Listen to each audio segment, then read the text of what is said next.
J'ignore si tu utilises le terme ignorer dans le sens où je ne veux pas le prendre en compte, ou bien si je n'ai pas la connaissance, mais quoi qu'il en soit, on va pouvoir discuter du concept de l'âme immortelle.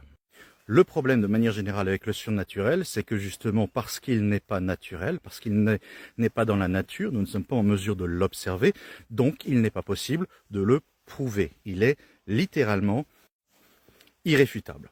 Quelque chose qui est irréfutable doit donc être rejeté de base, puisque si on ne peut pas le réfuter, on ne peut pas le tester ni vérifier son existence.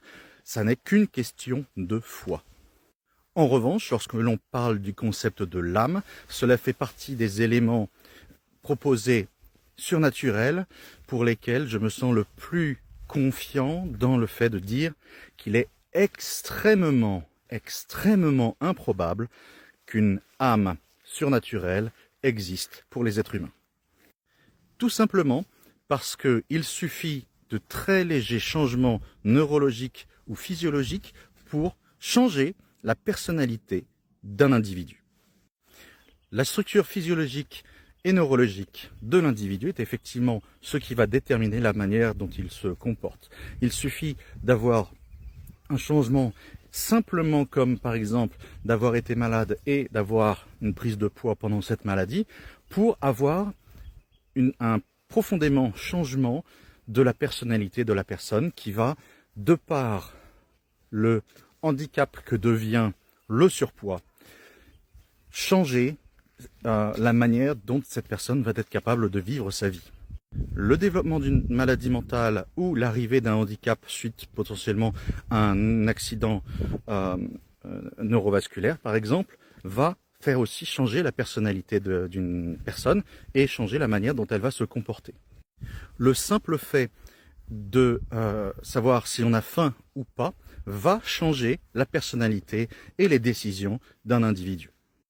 Une illustration toute bête a été il était prouvé que dans un système judiciaire, les peines que les juges vont prononcer face à un accusé vont être beaucoup moins sévères si le juge sort de table et beaucoup plus sévères si cela fait plusieurs heures qu'il n'a pas mangé. Si nous avons réellement une âme surnaturelle qui détermine qui nous sommes, pourquoi est-ce que tout changement physiologique ou neurologique, qu'il soit infime, comme le fait d'avoir bu un demi-verre de vin par exemple, ou d'avoir eu un accident et de s'être cogné la tête, ou d'avoir développé une tumeur dans le cerveau, n'importe lequel de ces changements crée un changement de personnalité. Même une simple maladie comme un rhume léger crée des changements de comportement.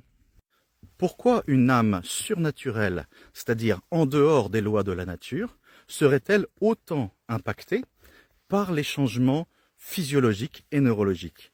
Ça n'est pas cohérent. Enfin, autant le principe d'une âme tel que Platon l'a défini et qui était récupéré par les Juifs de la fin du premier millénaire avant notre ère, peut être acceptable parce qu'en fait toutes les âmes arrivent au même endroit après la mort. Mais le Dieu du christianisme et le Dieu de l'islam jugent les âmes en fonction du comportement que nous avons eu sur terre. Ça veut dire que le Dieu du christianisme et le Dieu de l'islam vont donc juger une âme immortelle et potentiellement la condamner à un supplice infini en fonction de ce que cette âme a fait sur terre, alors même que nos comportements et notre personnalité sont entièrement déterminés par notre réalité neurologique et physiologique. Cela fait de Allah et du Dieu chrétien des monstres, les pires monstres que l'être humain a pu imaginer un jour. Kenavo.